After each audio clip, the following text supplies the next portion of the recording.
your buddy Smokey again. We're going to talk a little more, and we're going to finish this whole idea of breaking patterns. We're going to touch upon the idea of modes. We're going to touch upon the idea of multiple uses of parent scales, modes, and some of the rhythmic ideas. We're going to codify a lot of these last few videos into, a good example.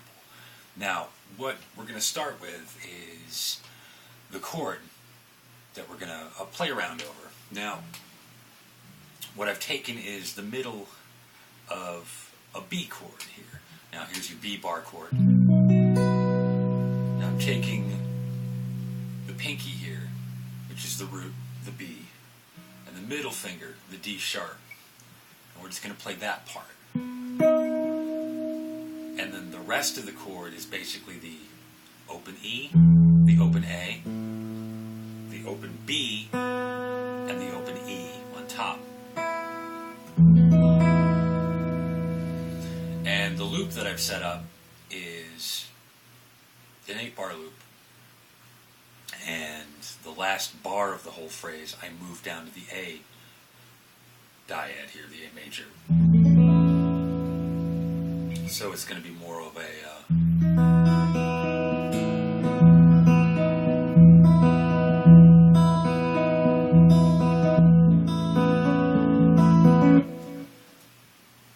and then we're going to talk about some ideas, including some more pentatonic ideas, because I haven't forgot about my 5-note brothers and sisters out there who, pretty much exclusively use pentatonic ideas.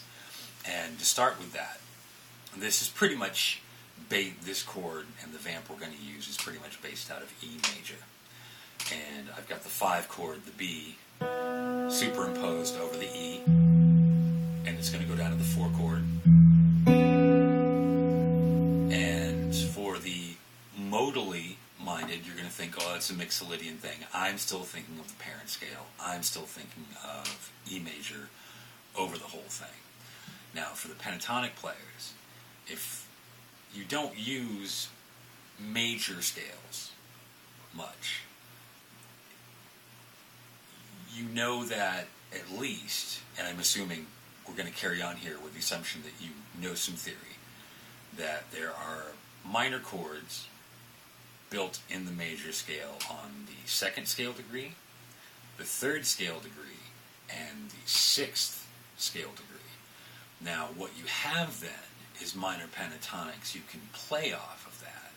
So if we're in the key of E major, the 2 is going to be the F sharp minor, 3 is going to be G sharp minor, and the 6 is going to be that C sharp minor. Now over E, you can play a minor pentatonic based off the 2, the 3, and the 6. So I'm going to pedal in E here. So we're going to play F sharp minor pentatonic over E.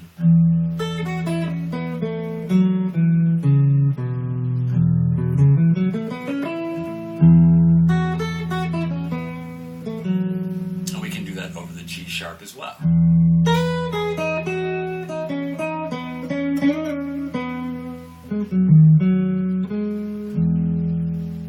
And then over the E, we're going to play the C sharp, which is essentially E major pentatonic.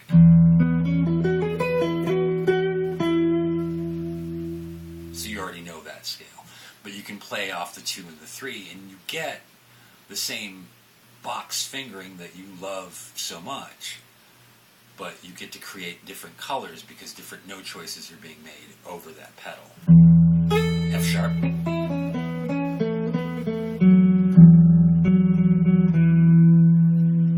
Over the G sharp. Over the E. Very different sounds, but you can use, say, your favorite blues licks in those separate areas, and it creates a new color, and you can sequence those licks and move them. So say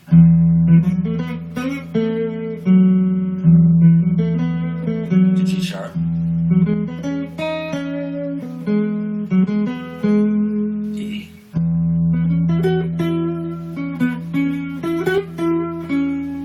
back to F sharp.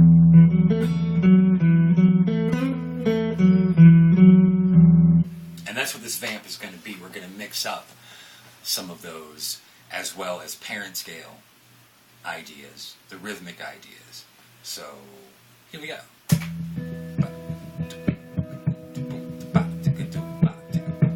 Still that B. It's going to move down to the A. So F sharp minor pentatonic idea. Up to G sharp. Nice color, huh?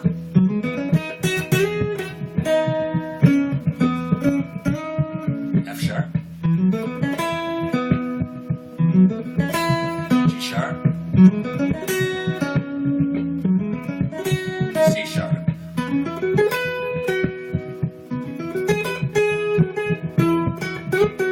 More of an E major pentatonic sound.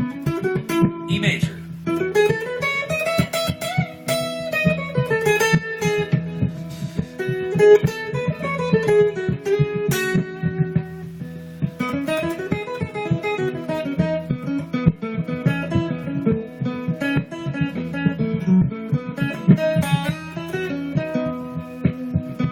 Minor pentatonic on G sharp. F sharp minor pentatonic. G sharp.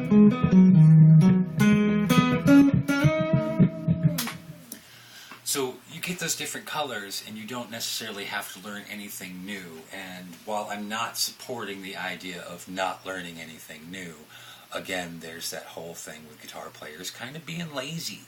We are lazy. We like those patterns. We get so familiar with them. They become our bread and butter. And that's good. That's your center. But don't forget about accentuating the new edges and making that world bigger as you go along. And this is one really simple way to do it. You know, and over the E again, F sharp minor pentatonic, G sharp minor pentatonic off the 3, and the C sharp, the 6, which is the same as the 1 major.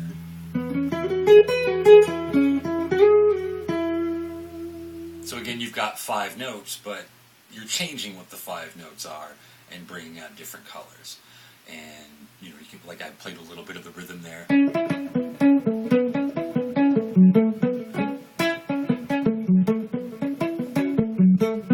So a little something for the shredders is you've got your parent scale. And usually a lot of shredders will just think of the 1 scale and not think about the musicality of the colors inside of it. And you know, I sometimes when the changes are easy on a tune, if I know I'm in 1 key, I'm just going to concern myself with the parent scale and then slide in those colors as need be. But you know, some ideas for the 1 scale minded.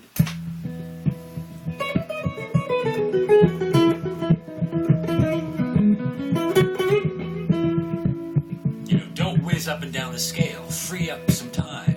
Let a melody happen.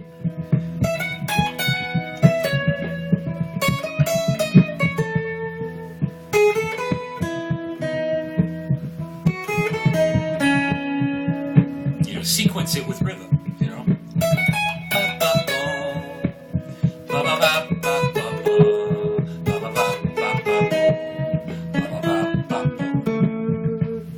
So don't just whiz up and down those things. Like, give yourself a rhythmic motif to start with. If you don't have necessarily a specific melodic idea, you can then go ahead and just, like I did there, my rhythmic motif was ba-da-da-ba-ba-ba, ba-ba-da-ba-ba-ba. Move through your positions and play just the rhythmic motif. Right now, don't even be concerned about the notes per se, because you know that if you're playing the scale, all the notes essentially are correct, especially over this kind of harmonic motion. It's pretty static. We're kind of staying in one place.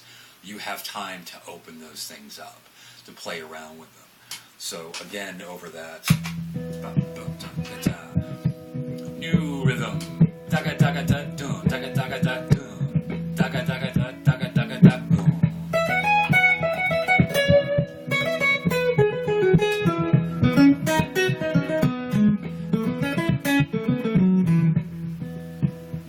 Colors and rhythm and contour kind of opens up, and you get to more thematically. And that's something that will keep an audience, fixed on what's going on. If you just go ahead and pee your way up and down the scales, it's impressive for a moment in the sense of like, oh great, he's got technique. But if you're not musically saying something to your audience, you're not going to connect. And if you aren't inspiring yourself musically, other than your technical facility, you're not going to connect. And that's cosmically, for lack of a better word, what musicians do. We're sort of shamans in a way. I'm not trying to make us be like super important. I'm just trying to say like cosmically we have this sort of job that we do in terms of sharing our emotions or sharing the emotions of another and being that filter and sharing that. There's nothing like hearing something sad when you're sad. You get the idea that you're not alone. There's nothing better than hearing like an upbeat party tune when you're getting ready to go out and, dance. There's that shared experience, and musicians, we wish to share experience, and audience members wish to feel that they're not alone in that experience, whatever it is. And that's why music is still part and parcel of our culture. It's woven into the fabric of our culture. So there's that. Don't forget your job. Is kind of what that's about. But yeah, over the course of time, we've talked about different ways of breaking up patterns. We've talked about modes. We've talked about pentatonics and the different ways that you can get different colors out of the things you already know if you're exclusively a pentatonic player. If you're not, now you have more information to create something. Don't forget about rhythmic motifs. Sometimes it's not just about melodic contour, it's about rhythmic contour. It's your buddy Smokey. Quick little aside, you haven't seen this before, I haven't pulled this out for a video. This is my Ibanez AF75 Artcore. You want to find a nice, big, fat, thick, hollow body to, play a little jazz on, or play a little surf, or play whatever it is you want to play. I mean, come on, let's face it, these are the big, round, curvy, hollow bodies. They're always pretty. And if you're not used to something built to this scale, I think you'll find that they're really comfortable. And this one has lovely action. This was one of those little things I bought for myself when I got done with the national tour. It's like, okay, I'm going to treat myself. And the great thing about this was it was on sale.